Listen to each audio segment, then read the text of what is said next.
Hello and welcome students to our SST class.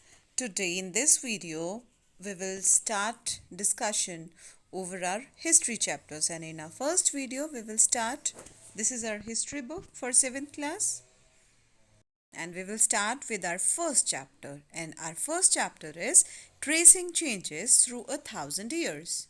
It means कि 1,000 years में क्या क्या changes हुए, कैसे कैसे changes हुए, about all those things we will discuss here in this video. So let's start.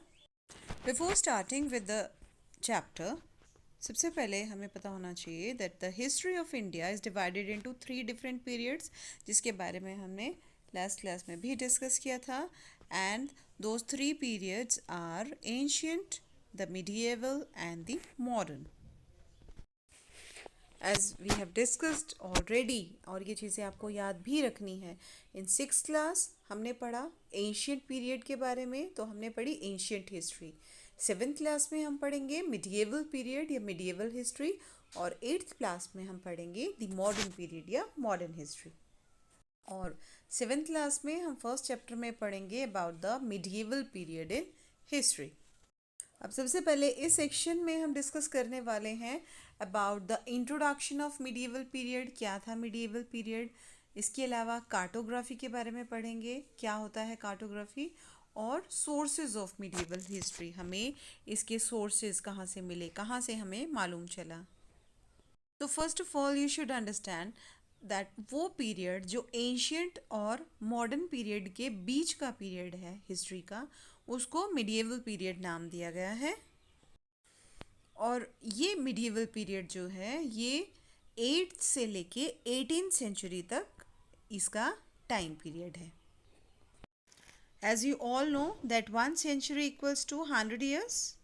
So medieval period जो है वो डिवाइड होता है 2 पार्ट्स में. फर्स्ट पार्ट है अर्ली मिडीवल पीरियड और सेकेंड है late medieval period. Early medieval period जो था वो 8 से लेके 13 सेंचुरी तक रहा. इसके बीच का टाइम जो रहा उसको अर्ली मिडीवल पीरियड बोला गया. इस टाइम जो थे पूरे इंडिया में प्रतिहारास थे, राष्ट्रकूटास थे, पालास थे, चोलास थे. सो इन सब का बहुत ज़्यादा बोलबाला था.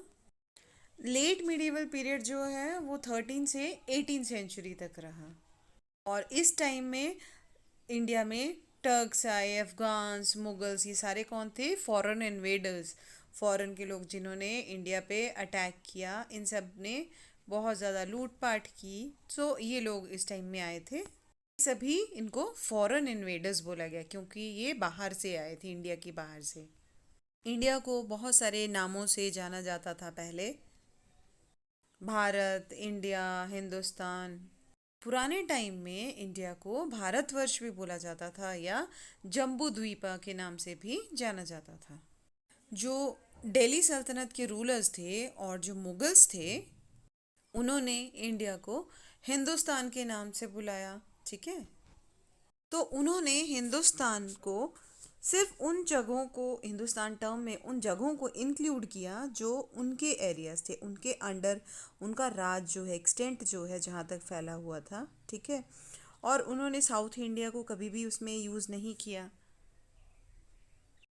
एक क्रॉनिकलर जो था 13 सेंचुरी का, उसका नाम था मिनाज ए सिराज.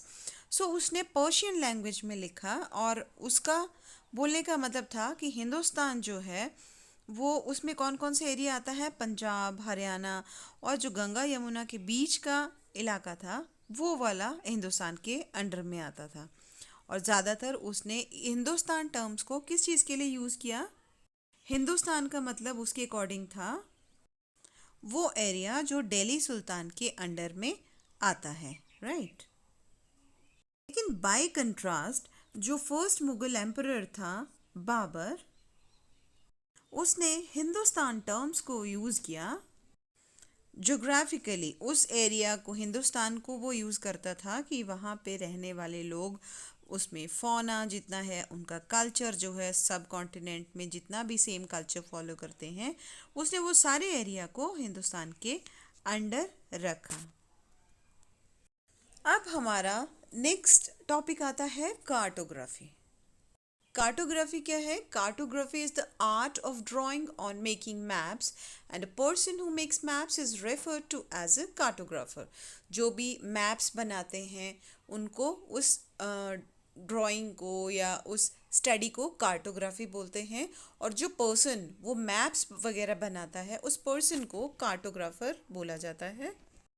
अब इंडिया में उस टाइम कार्टोग्राफर्स का चलन तो था नहीं, है ना, क्योंकि उसको उनको मैप की ज़रूरत भी नहीं थी, क्योंकि वो राजा महाराजा थे नॉर्मली सारे, तो वो अपने किंगडम्स को वास्ट करने के लिए, फैलाने के लिए, स्प्रेड आउट करने के लिए बिजी रहते थे अपने वॉर्स में अपने, तो उनको मैप की ज़रूरत ही फील नहीं।